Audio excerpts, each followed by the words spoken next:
Hello friends, welcome. Friends, this is a story time and you will find this story very interesting because in a stale environment of regulation where so many documents have to be referred to, I am going to tell you a story about a escape. You might have heard about prison escape, the people escaping from prison. So I am going to tell you a story about how OTT players have escaped regulation, right? What was the modality and how the escape has happened? There is no regulation on OTT as regards Indian Telecommunication Act is concerned under the MIB as well as under the DOT. The story I am going to tell you and you will find this very interesting. I wrote an article and I am going to go through that article. Before that, before I take you through this article, it is very important to look at this chart, because this chart is going to lay the framework of the discussion. So please be with me and don't get carried away, don't get confused, because this chart is a very simple chart. As I take you through, you'll understand. So you know that Indian Telegraph Act of 1885 was repealed. All the regulations earlier was baseline on Indian Telegraph Act. Now we have got Indian Telecom Act of 2023, which was passed by the Parliament. Now, whenever an act is passed, what happens?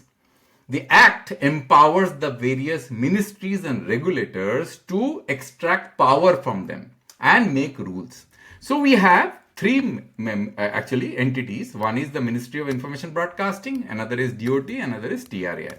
So let's first talk about TRAI. What TRAI can do with the Indian Telecom Act. So TRAI, and I'm going to talk about specifically from the point of view of broadcasting, right? So TRAI as a broadcast regulator is in past also, is laying down tariff, interconnect and QoS regulation for various broadcast services. Because in order to regulate a service, you need to have these three dimensions clearly laid out, right? One is QoS, interconnect and regulation. Interconnect is important because sometimes what happens is the service has to continue from one operator to another operator, and the other operator fails to say that, I am not going to interconnect. Then the entity which is actually wanting to interconnect with them becomes completely helpless. So TRAI has to play a very important role, right? So TRAI, using these using the power of the Indian Telecom Act as regard broadcasting, has laid out these three documents: tariff, interconnect and QoS regulation for DTH, cable and IPTV. Okay, so you understood this. Now let's come to the second entity, which is Ministry of Broadcasting. Now Ministry of Broadcasting has to now come out with new authorization documents.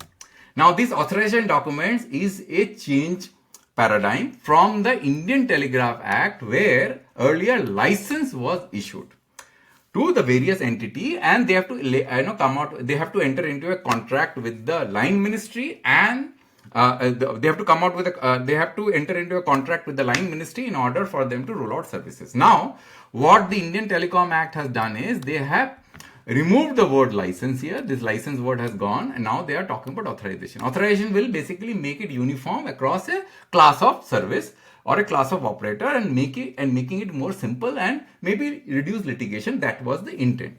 So since Indian Telecom Act is a new act, therefore TRAI is coming out with recommendation laying out what kind of authorization regime and what are the terms and conditions that has to be specified. So they are in the process of doing that. There are general condition and there are special condition. Now this authorization document will now carry various fees and various conditions which was earlier embedded in the license document, right? Now what has happened is, let's look at the distortions here, right? Now while the MIB is in the process, will issue authorization after it has already received recommendation from TRAI, so they will analyze it and they will issue authorization. But looks like that there are two different registration classes. One is MSO, another is cable TV, which comes under the Cable Act, will continue to do so. They are not going to change, right? So Cable Act will remain intact. The Government of India has not repealed the Cable Act, which has been passed long back, I think 1995. So the powers of MSO and cable TV operators who are providing similar services is coming under the Cable Act. Okay, so that has not gone repealed. So this has created distortion. Why it has created distortion? Because under the Cable Act, when an MSO and a cable TV operator is offering services, or the TV channels, then they are not bound by paying any license fee. Okay? Though they will come under the TRAI regulation of what? Interconnect as well as of tariff regulation. So they will not pay license fee, but all the other regulatory requirements have to be fulfilled, right? But DTH operators and IPTV operators, DTH operators will pay 8% license fee, which TRAI recently has recommended to be reduced to 3% and then roll it over to 0%. That's what TRAI has done, right? So here also one more thing which has happened is that these new class of services called IPTV, which is a new phenomena, which is providing TV over internet, they can be, the government of India has empowered the MSOs and the cable TV operators to provide IPTV also. And therefore, because they don't have to pay any license fee, therefore, if they are providing these services, the MSO and the cable TV operators are providing IPTV services, they don't have to pay license fee. Okay? But if you are under the DOT line ministry, and if you have an DOT authorization framework, under which if you are providing IPTV services, then you have to pay 8% license fee. And what DOT has done, they have given a pass-through, means this 8% license fee is going to be collected by MIB, and whatever revenue the operators who are operating here is going to collect, that revenue will be netted out or from this 8% IPTV license fee, and then that will be collected by MIB, and their DOT will collect license fee on the revenues which are netted out from the IPTV revenues. Okay, so this is so you can see here what kind of problems we are creating. We have IPTV with no license fee and IPTV with license fee. And friends, let me tell you, in the reference which MIB had given to TRAI, when TRAI is in the process of creating this documents, putting out a structure to this document to remove this discrepancy. They asked specifically that MSOs don't pay license fee. The other guys who are under the ISP license pay license fee. Please look at this and remove this discussion. And TRAI did not do anything, which I have already done a video. Okay, so you are with me till now, right? Now, what I am basically trying to say here is that the problem that has happened is that in this whole thing about laying out the tariff regulation, the interconnect regulation, and the QS regulation, you have to define what service is. Because when you are saying the DTH, cable TV, IPTV, so those services have to be defined, right? You can't just lay out those services just like that without any definition. So what has happened is that I will talk about those definitions in my article, but in this frame of mix of regulation, which you see right in front of you, MIB, DOT, and TRAI, OTT is being missing in action. OTT is missing in action. And this is the story which you will find it very interesting. Why OTT is missing in action? Because OTT is capable, OTT is nothing, it is also offering similar services which IPTV is offering over internet. They are not even paying license fee, but they are also not under any of the tariff regulation, QS regulation and interconnect regulation which TRAI has laid out to offer to regulate broadcast services. Now this is the story. For understanding this story, let's look at this article which I wrote, and I put a structure around it, and you can paste a link of this article in the description, you will understand. So let's go to this para. How OTT fell between the cracks, because I told you the OTT fell between the cracks, and how OTT fell between the cracks, this is the story, right? Now, in order to understand this in little depth, we have to understand that how TRAI has defined broadcast channels, television channels, because there are multiple definitions dipping into each other and you will get terribly confused. The fundamental definition is television channel, because television channel is the word used in DTH, IPTV and everywhere, right?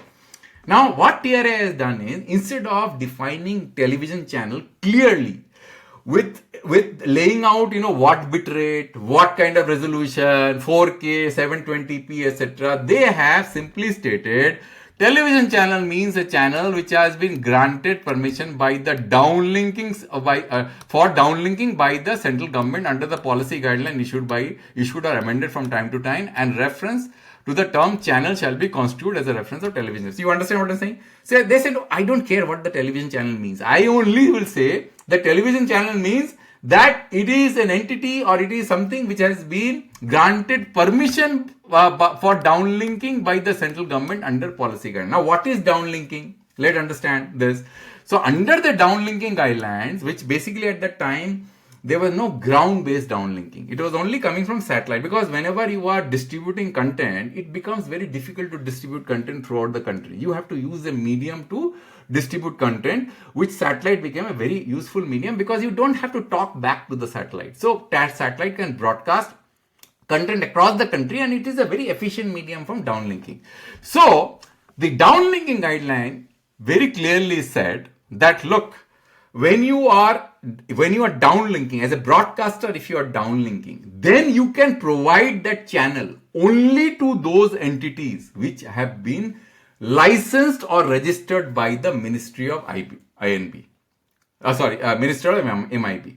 So this is what has created a problem, because if OTT, let's say if OTT has to take content from the broadcaster, then this particular rule, downlinking guideline, is basically going to become a bottleneck. Because the OTT will say, how are you getting the channel? The channel cannot be got to satellite, because as soon as you fall under satellite, then you become a broadcast channel, right? You have to be regulated by TRAI. So TRAI basically asked those OTT guys long back, and there was battle going on between TRAI and the courts. Look, how did you? How are you? What is the technical criteria that you are using to feed OTT channels with linear channels to be given to the mobile subscriber, or in the TV or the FWA, which the operators are giving? Now, that battle went on and on and on, and suddenly TRAI basically achieved nirvana, and they said to the court that we have understood the logic. Now, I do not know what TRAI understood and what the broadcaster told them, but I'm assuming that broadcaster might have told them that I am not using the satellite media, I am using ground-based media. Okay? Ground-based media means optical fiber cable or some kind of other microwave link or something else which is not satellite-based. So, now TRAI came out with the recommendation of ground-based also. You might have seen that recommendation recently. Now the problem with the recommendation is, instead of again, because that was the opportunity for TRAI to correct that mistake of this definition, right? This definition of channel which I told you right here, right? So what they said is that they basically said that if you look at this downlinking guidelines, you will find that there is a very important point here, right? Which I'm going to show you down below. Look at this. You read this. I will read this, the whole paragraph, you will understand. With the enactment of new Telecommunication Act, TRAI had a golden opportunity to address historical regulatory gaps and eliminate the scope of arbitrage between OTT platform and traditional broadcaster. This was particularly relevant given the ground-based broadcasting as a legitimate medium for content distribution along with satellite broadcaster, which they were analyzing. However, rather than bridging the gap, TRAI in the recent recommendation have inadvertently widened the divide. How they did that? So they removed the word only. In that downlinking guideline, there was a word only, that you can only provide those channels to those registered entity under the MIB, right? But here what they've said, that if you look at this clause 5.6 of the downlinking guideline which I was talking about, the applicant company shall provide satellite TV channels only to MSOs, cable operator registered under the Cable Television Regulation Act, or a DTH operator registered under the DTH guideline issued by the Government of India, or the IPTV service providers duly permitted, blah blah blah. Okay. Now, by removing the word only from the recent GBD guide recommendation, TRAI has inadvertently created a loophole, allowing the broadcaster to deliver OTT platform bypassing the traditional distribution system. Now you understand why the OTT fell between the crack, right? And that is the reason why, because this whole point about the definition of channel, which the TRAI basically kept in their regulation. And if you look at one thing which I forgot to tell you is the TDSAT judgment. The TDSAT found OTT is not a television channel. And this is a very, very important order, because this is still being debated in TDSAT, and they found the OTT is not a channel.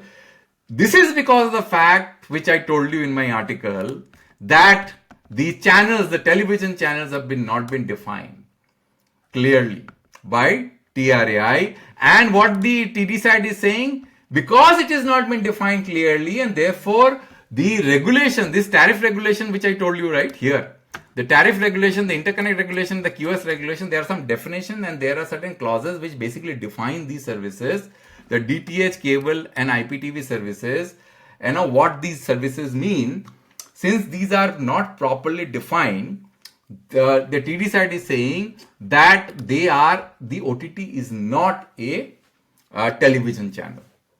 It's not. That's why the prima facie judgment which the TD side gave right here, you will find that if you go down below, and if the prima facie judgment with the order, we can say order, if you look at here, that it basically said that the OTT there is no prima facie case in favor of the petitioner. The prima facie phase OTT is not covered under TRAI 2R regulation of 2017, which is the interconnect regulation where they have defined what these services are. Now let's get back to the same paper or same article where we have. So now you understand what the problem is. The interconnect regulation, the OTT, the tariff regulation and the QS regulation do not have explicit definition at what the definition of these channels are. And that is why the OTT fell to the crack, and they have not clearly defined it, right? So that's the main reason why. But there was an opportunity in the GVD regulation to block it there, and the TRAI coming out with the various framework of defining the new authorization documents for broadcasting. There they could have basically laid out the definition very clearly and said that, look, this is the rule and the regulation that you have to follow in order to qualify as a broadcasting service. Because if the same service is very easily deliverable using an FWA with a 5G network with same kind of QoS, how can that service not get regulated under the TRAI Act and does not fall under the purview of the Ministry of IB's authorization? Okay, so this is exactly, so why linear TV delivered on OTT is equivalent. So this is the para which you have to read through, where I basically said that particularly since the definition under the Cable Television Act and the TRAI interconnection rule, even in the USL framework, never properly align and ensure parity between DTH, IPTV and other platform. And the fundamental capabilities defined by bitrate, minimum quality of service required to them function as TV channels. So they had to they should have done that.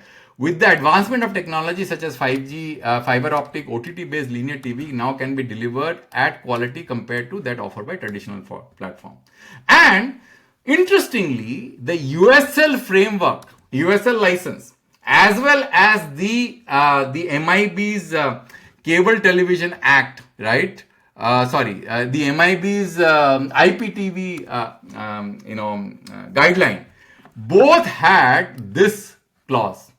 So they said that, because this is important, because they have not defined anything and they have kept it loose. But for IPTV, the USL license, right? USL license document and the MIB's guideline of IPTV of 8th of September said that IPTV protocol service or technology is a converged or technology of the telecommunication and broadcasting through QS controlled broadband IP network, including wire and wireless, for managed, look at this word, managed, control and secure delivery of considerable number of multimedia content such as video, audio, data and other application processors, blah, blah, blah. Now, this is the word manage. One could have argued that, look, OTT traveling or a best effort best effort in an internet network cannot provide manage and QoS. Therefore, it should not be regulated. One can argue that, though it is not a fair argument. I'll tell you the reason why later. But one can make the argument, but today's network FWA is a managed service. You are giving manage. You are basically prioritizing your IPTV services, your broadcast content, because it is a standalone SA network where you can do slicing and prioritize some of the traffic that you want. The TV content can be prioritized. So it's a managed service. So if it is a managed service, then how can you let it go scot-free? The operators will not deploy IPTV service. They will not qualify this under the IPTV services because they will fall under the TRAI NTO regulation. So they will qualify them as OTT and get away because you have given them the loophole. Because OTT does not fall under the TRAI tariff regulation. They don't fall under MIB, not DOT. They fall under Information Act, which has got nothing to do with broadcasting in real sense, because if you look at from the rule and the regulation, broadcasting is to provide broadcast content. That's why you have got DTH, you have got IPTV, you have got cable TV, you have got MSOs providing IPTV, etc. Right? So that is the problem that we have in our country. So you can understand that such a big confusion, and if you don't read through this document, you will never be able to understand this in a clear form, which I have tried to captured. Maybe I still have missed some certain things which I have not told you, but this is what is the problem, right? So the critical issue stems from the removal of the word only in the GBD guideline, which I have already told you. By removing that, you have provided that option to the OTT players to circumvent the regulation. And then further compounds the problem, the TRAI proposed broadcaster failed to establish clear technical definition. What constitutes television channel? There are no standard defined for bitrate, frame rate, resolution, 720p, HD, 4K. That would determine whether the service qualifies as TV channel or not. Nothing has been defined anywhere, right? So if there is no definition as such of what constitutes channel, on what basis you are managing consumer interest? There has to be some reference, like in case of broadband, you are saying that, this should be of 2 Mbps, 4 Mbps. There is nothing. And the quality of broadcast service depends upon these parameters which I have laid out before you, right? There is SD and SD. But that does not mean anything, right? You have to clearly define what the bit rates are, what the resolution are. So friends, I will stop here. So the conclusion is that there was a golden opportunity that we lost because the new Telecom Act and whatever mistakes that we committed in past, the framework was being defined. There was a ground-based, new framework for delivery of broadcast channel was defined. Nothing under those framework has been done. And MIB wanted TRAI to correct this discrepancy between the IPTV under the framework of MSO and the IPTV under the framework of USL. TRAI did not even correct that. So friends, I thought I have done enough. This is such a complicated video. I hope that you have liked this video and you probably understood that what complications exist in Indian regulation. And you will read through this article and you will understand. If you have missed something, you read through this article, you will understand. Thank you friends for your time. I'll come back with a new video next time.